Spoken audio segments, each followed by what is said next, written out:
Bueno, estamos llegando al final de esta colección sobre virtudes en su libro, que recomiendo a quien lo quiera comprar. Hay más virtudes de las que hemos comentado aquí, pero hoy vamos a hablar de la fortaleza.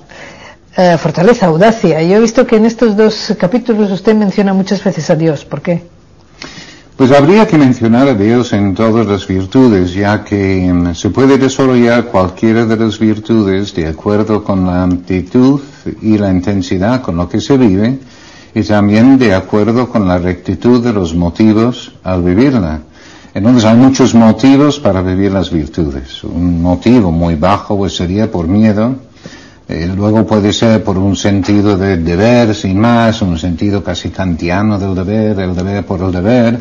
También se puede hacerlo por un sentido auténtico del deber, se puede hacerlo por amor a los demás, y también se puede cumplir por amor a Dios. Entonces ahí es donde entra Dios por un lado, porque uno desarrolla todas las virtudes precisamente por amor a Dios. Pero también sabiendo que lo que uno pretende hacer es de intentar llegar a ser cada vez más unido con Dios. Desde luego estoy hablando desde la perspectiva de creyente. Y si uno va desarrollando las virtudes para llegar a ser uno con Dios, es decir, santificarse en la vida, es necesario todas las virtudes. Hemos visto cómo la virtud de la prudencia es lo que permite encontrar el bien superior es Dios. De vivir el bien con los demás es la justicia. La fortaleza es lo que nos ayuda, en su sentido estricto, de defendernos de todas las dificultades que hay en el camino, pero también en otro sentido es lo que nos da el esfuerzo necesario para luego tirar hacia adelante en ese gran meta. Por algo, pues entonces, en las condiciones para luego ser santo es de vivir las virtudes heroicamente, ¿no? Entonces la fortaleza es como los brazos que llevan todas las demás virtudes. Conjuntamente con la prudencia, esto se podría decir. Pero ¿cuál es su definición que tiene usted allí? Bueno, la fortaleza es bonito porque también se puede hablar de ello, no con una definición, sino de otra manera, porque la fortaleza es esa virtud del caballero andante que por amor a su dama está dispuesto a correr cualquier riesgo. Pero luego uno puede pensar, sí, pero vamos, es que no quedan muchos dragones para matar. Pero sí que hay montones de dragoncillos por ahí, que es sonreír a una persona que cae gordo, que es de levantarse cuando uno está cansado, que es lo de terminar el trabajo aunque uno preferiría casa. Es todos estos tipos de detalles que es matar pequeños dragones, y esto es la fortaleza, pero los hago por algo. Y no los hago otra vez, como he dicho antes, pues por sentido de deber, por amor a los demás, o los hago por amor a Dios. Y ahí entramos en la fortaleza otra vez. Una definición de una persona con esta virtud desarrollada, es difícil decirlo en este caso con una persona fuerte, porque al hablar de fuerte, pues ya casi siempre pensamos en una persona que es físicamente fuerte. Y casi habría que utilizar la palabra valiente, pero también tiene este sentido también de soldado. Pero la persona con la virtud de la fortaleza desarrollada sería, en situaciones ambientales perjudiciales a una mejora personal, resiste las influencias nocivas, soporta las molestias y se entrega con valentía en caso de poder influir positivamente para vencer las dificultades y para acometer empresas grandes. Bueno, ahí entonces vemos los dos aspectos de la fortaleza, que son acometer y resistir. Resistir las influencias negativas perjudiciales para estos fines que tengo planteado en la vida, y luego acometer estas empresas grandes que es mi deber hacer para aprovechar todos mis talentos al máximo y de ayudar a los demás a hacer lo mismo. ¿Y dónde está el límite entre la fortaleza y la osadía? Bueno, la osadía pues ya está más relacionado con la audacia. De hecho, la audacia, precisamente por la confianza en Dios, lleva a personas a hacer mucho más que lo que una persona no creyente haría por prudencia. Pero como confío en Dios, me lanzo a hacer cosas que podrían representar para otros algo que sería una ingenuidad o algo imprudente. A los hijos yo creo que hay que enseñarles a entusiasmarse con la vida. No poner metas tan bajas siempre, pues mira, así pues puedes tener 1000 pesetas, así te voy a llevar a lo que sea, así vas a triunfar en la vida. Como metas así de triunfo inmediato, de dinero, de consecuencias de este tipo, sino de entusiasmarse con la idea de vivir, que la vida es bella, la vida es maravillosa, que hay muchísimas cosas para hacer, para ayudar a los demás, para tirar por delante. Y esto se puede contagiar dentro de la familia de una manera espléndida. ¿La fortaleza se necesita para acabar algo que audazmente se ha iniciado? Sí, no solo al final, porque esto entonces sería una de las virtudes anejos a la fortaleza, que sería la perseverancia. Pero la fortaleza es resistir las dificultades en el camino, porque ya tengo planteado algo que me interesa mucho, pero está distante, entonces pues ya tengo la fortaleza para seguir presionando y tirando hacia adelante para ello. Y también para no distraerme en el camino, porque hay otras cosas que también son muy interesantes y que no voy por ello. Pero creo que seguramente hay un problema más de fondo en la fortaleza, y esto es en las buenas familias, curiosamente. En las buenas familias a veces se plantea un valor diferente del bien como el fin final de lo que se plantea. Por ejemplo. Vamos, lo que yo he planteado en otro momento es la felicidad como fin de la vida, y la felicidad como el resultado de la contemplación del bien. Entonces lo que uno necesita hacer es organizar todo, girar todo buscando el bien. Si yo busco el bien, como el bien es un bien arduo que cuesta un esfuerzo, entonces voy a tener determinados tipos de enfrentamientos, dificultades dentro del ambiente de la familia, porque si no fuera arduo, entonces todo iría, no haría falta exigir, no habría enfrentamientos, nada. Entonces el problema es que en buenas familias sustituyen el bien por otro valor, que es la paz. Pero no la paz en sentido correcto, sino la paz entendido como ausencia de guerra. Con tal de que mi familia, nadie se enfada con nadie, que no hay ningún tipo de planteamiento difícil, y que pues entonces tengo una familia maravillosa. Y yo digo, si eso es así, lo más probable es que esa familia es bastante mediocre. Porque cuando se busca el bien, como cuesta un esfuerzo, pues claro que los niños en algún momento van a resistir, o el cónyuge mismo que no va a querer tirar por delante. Y si uno va a exigir con comprensión, indudablemente, pues entonces se va a producir estos tipos de tensiones dentro de la familia que sencillamente significan que se está buscando el bien. Y es necesario. Pero es un auténtico problema lo de la paz, entendido como ausencia de guerra. La paz, entendida correctamente para mí, es cuando cada persona está en paz consigo mismo porque sabe que está luchando para hacer las cosas lo mejor que puede.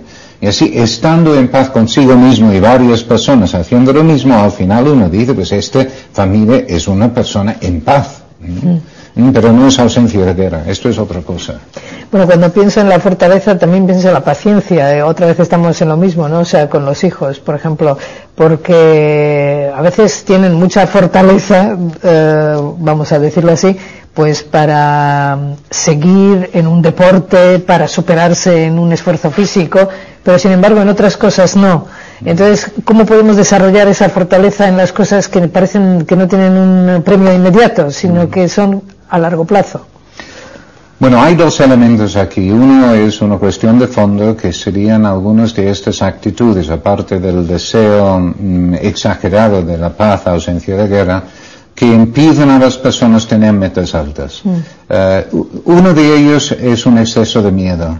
Donde las personas muy miedosas pues no se atreven a hacer nada, únicamente lo conocido, lo repetido dentro de su contexto, y no se lanzan a hacer cosas realmente interesantes en la vida. Muy relacionado con el miedo puede ser un exceso de seguridad, que necesito tener todo previsto, todo controlado, y así pues nunca salgo de lo que tengo previsto. Entonces también hay este exceso de seguridad, y otra cosa es la pereza. La pereza, que pues mira, es que qué esfuerzo, pues mira, es que es mucho más cómodo, ¿no? La comodidad, ¿no? Que también pues no permite a las personas luego desarrollar la fortaleza. Si tenemos que combatir el miedo, combatir un exceso de seguridad, combatir la comodidad, con estas acciones, con el niño pequeño, con la fortaleza, por un lado será de ayudarle a desarrollar la fortaleza en alcanzar unas determinadas metas que es posible alcanzar. No son cosas tan pequeñas como si se empieza a subir una montaña, pues alcanzar encima. Y si se va de viaje, que lo primero que hacen es pedir agua, pues entonces que aguanten un poco, resistir. Que tiene algún capricho, que aprenden a resistir. Entonces son pequeñas conductas que les ayudan a resistir o a acometer. Esto luego se traduce más adelante con un planteamiento de proyectos de mayor envergadura o permite que luego estén en condiciones de resistir más influencias negativas que vienen desde el ambiente. En este asunto de enseñar a los hijos a esperar, a ser fuertes en algún momento, ¿no cree que normalmente lo que ocurre es que el niño quiere agua? No, quiero agua, no, quiero agua, no, y a la cuarta toma. Con lo cual el niño aprende a manipular a los padres porque sabe que al final saldrá con la suya. Entonces la fortaleza de los padres en la educación. Sí, no, lo que pasa es que en la pregunta pues parece que usted no acepta que los padres seamos humanos, ¿no? Porque no, efectivamente, si cuando un niño insiste a veces puede con la paciencia o con el aguante de sus padres, pues tenemos que ser humanos y reconocerlo. Pero además reconocer que como uno tiende a tener una fortaleza en el campo del resistir limitada, entonces pues uno tiene que resistir en lo que uno considera más esencial, más importante en cada momento. Pero realmente si uno empieza, pues lo mejor es seguir y aguantar, ¿no? Y aguantar, lo mejor.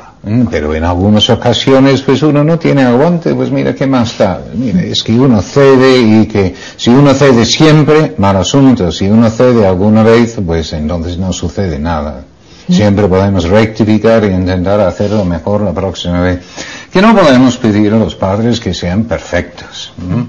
A los hijos tampoco, entonces. Tampoco. Lo que uno pide es que estén luchando para superarse constantemente. A veces las personas le dicen, pues mira, qué familia más maravillosa debes de tener, hablando de virtudes y todo eso. No, una familia absolutamente normal y corriente. Es mucho más fácil hablar de la educación de las virtudes que educar en las virtudes. Y educar en las virtudes yo creo que seguramente es más fácil que vivir las virtudes uno mismo, ¿no? Sí. Son cosas diferentes. Bueno, también hemos mencionado la audacia, que parece que siempre va, cuando decimos audacia pensamos en la juventud, ¿no? Que es audaz.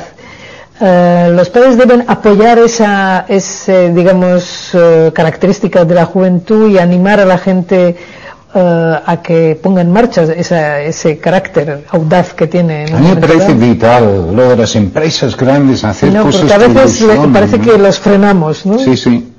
No, y también incomprensiblemente, porque hay personas que tienen una inquietud para ayudar a los necesitados que viven en algún país extranjero, pero los padres, ay no, mira, que tienes miedo, exceso de miedo, de seguridad o de comodidad, quiero tener mis hijos aquí cerquita, que no quiero que salgan. Comprensibles, todo perfectamente comprensible, pero a su vez, si queremos lanzar a los hijos a ayudar a cambiar el mundo, pues entonces hay que soltarles, dejarles seguir por su camino, y este camino pues igual les lleva a algún sitio o a otro sitio. Efectivamente, con este planteamiento entonces hay que intentar lograr que desarrollen la virtud de la audacia. Hay algunos jóvenes, de la misma manera que hemos dicho que una persona puede nacer con una tendencia mayor hacia una virtud como la responsabilidad y otro menos, pues también con la audacia. Con la audacia algunos tienden a ser osadas y se lanzan a mucho más que lo que es razonable ni al mejor de los casos abarcar. Estas personas hay que retenerles y ponerlos ya dentro de la situación realista. Pero en cambio otros, pues entonces conviene de ir abriéndoles horizontes, poniéndoles en situaciones donde pueden reaccionar y descubrir que hay mucho más en el mundo que ellos hubieran pensado. Pero otra vez, cada hijo es un hijo y ese ámbito en que puede moverse puede ser enormemente diferente. Y no van a reaccionar todos de la misma manera en todas las circunstancias. Hay una cosa curiosa con la audacia. Y esto es que la persona audaz habitualmente es una persona que está en forma. En una forma, una persona enfermo o enfermizo en el sentido de apocado psicológicamente, pues no puede ser audaz. Entonces, precisamente en la juventud, cuando el cuerpo es más fuerte y puede hacer más, pero de que coincide precisamente con esta opción de ser audaz. También podemos tener en cuenta lo que dicen los psicólogos modernos y también Aristóteles en su momento, que el adolescente por su misma naturaleza es idealista, una persona capaz de entusiasmarse con los grandes temas de su tiempo. Pues esto es lo que hay que aprovechar. Luego tendemos a ser mucho más realistas y más seguros, pues hay que aprovechar estos momentos para lanzarse a hacer cosas buenas, de ocuparse de los demás. Y yo siempre digo ahí en este campo el interés que tiene en calzar a los hijos hacia ayudas a los demás, de desarrollar la responsabilidad social respecto a los grupos necesitados que pueden tener en distintos tipos de agrupaciones. Hoy día tenemos una ventaja enorme, esto es la cantidad de ONGs que hay, que están muy dispuestos a recibir a jóvenes para ayudarles en lo que están haciendo, y es un cauce previsto en la sociedad para precisamente permitir a los jóvenes llevar a cabo acciones de acuerdo con su entusiasmo por la vida. En todas estas sesiones siempre hemos hablado padres, educadores, hijos, el hijo mayor, el hijo menor, pero hoy en día se dan muchas familias donde hay un solo hijo. Esa educación de virtudes es diferente cuando hay uno solo que cuando hay varios, porque a veces cuando hay varios se transmiten unos a otros. Yo siempre compadezco al hijo único, especialmente si los padres quieren educarle bien, porque como únicamente tiene un hijo para educar, pues no le van a dejar vivir, ¿no? Es que uno dice, es una cosa curiosa, pero en las organizaciones pues, se hablan de las causas de los conflictos. Suelen hablar de 3 causas principales de los conflictos en las organizaciones. Uno es cuando hay recursos importantes que escasean. Voy a mencionar los otros 2 primero. Cuando no hay acuerdo sobre los objetivos o los procedimientos principales para lograrlos, surgen conflictos. En la familia se ve claramente. Cuando alguien intenta meterse en una zona de autonomía ajena, los padres cuando quieren controlar a los adolescentes en las cosas en que ellos creen que deben de tener autonomía, otro caso. Pero el tercero, lo primero que mencioné, es cuando hay recursos importantes que escasean, cuando falta dinero, falta espacio, cuando solamente hay un baño para 3 hijos adolescentes, pues son cosas de este tipo. Pero también en una familia que tiene un hijo único, el recurso que escasea son los hijos. Y entonces a veces, nada más que a veces, surgen tensiones entre los cónyuges con un hijo único para ganar el afecto de este hijo único. Pero lo pensamos al revés, que pasa en una familia numerosa, entonces el recurso que escasea son los padres, porque solo hay 2 padres, padre y madre, para estos 8 hijos, y hay muchos entre ellos para ganar el afecto de los padres. Bueno, pero estos problemas se pueden superar con un hijo único. No vamos a hablar de los motivos porque esto no entra, que hay un hijo único. Hay que tener cuidado de intentar crear situaciones en que puede llegar a socializarse con otros niños, de que se invita más a casa, que le anima a estar con otros jóvenes, porque con nosotros de su edad es donde aprende muchísimas cosas también. Pero aparte de eso, la educación de las virtudes es exactamente lo mismo porque es personalizada. Entonces, en una familia numerosa también uno intenta lograr una atención personalizada a cada uno, en lo que uno puede razonablemente. Desde luego, educar bien al mayor para que a su vez sea el mayor que ayuda a educar a los que vienen tras él.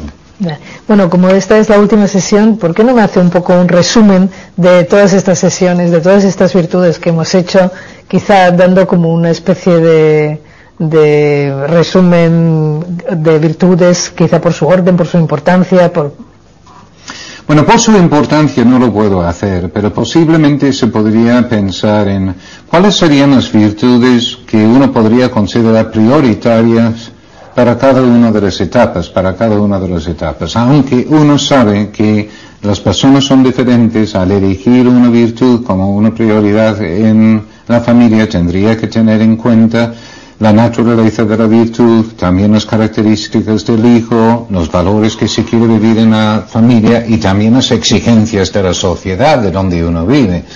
Pero de todas formas vale la pena pensar en por lo menos una especie de esquema inicial que sirve de reflexión. Con los niños pequeños, seguramente dos de las virtudes más importantes son la obediencia y también el orden. El orden para permitir la convivencia en la familia, para la eficacia, para la tranquilidad de mamá. La obediencia porque, como todavía tienen poco criterio, entonces necesitan que alguien les mande para que cumplan adecuadamente. Pero cuando van creciendo, 8 o 12 años, hay que pensar en virtudes más relacionadas con la voluntad, ya que tiene más voluntad. Entonces aquí podemos introducir la laboriosidad, la perseverancia, la responsabilidad, como ahora pueden ser más conscientes de los demás, la generosidad. Y luego cuando entramos en 12, 13 hasta los 15, el despertar de la intimidad, virtudes que más tienen que ver con la intimidad, como el pudor, o la amistad, o la sobriedad, serían virtudes muy adecuadas. A partir de los 16 a 18 años, se supone que los jóvenes ya tienen más cabeza, están pensando más, podemos introducir las virtudes más intelectuales, como serían la prudencia, o la comprensión, o la flexibilidad. Para referirme a algunas de las virtudes que hemos estado comentando aquí. Hay otras muchas virtudes, y si no he mencionado la virtud de alguna persona, su virtud favorita, lo lamento, pero hay muchas otras virtudes. Esto es nada más que dar unas pistas de cómo, de hecho, pueden considerarse prioritarias, aunque en todas las edades hay que estar superándose, luchando para superarse, de hecho, en todas las virtudes. ¿Cuál es la consecuencia de estar luchando en todas las virtudes? Otra virtud. Una virtud síntesis, la alegría. Muchas gracias.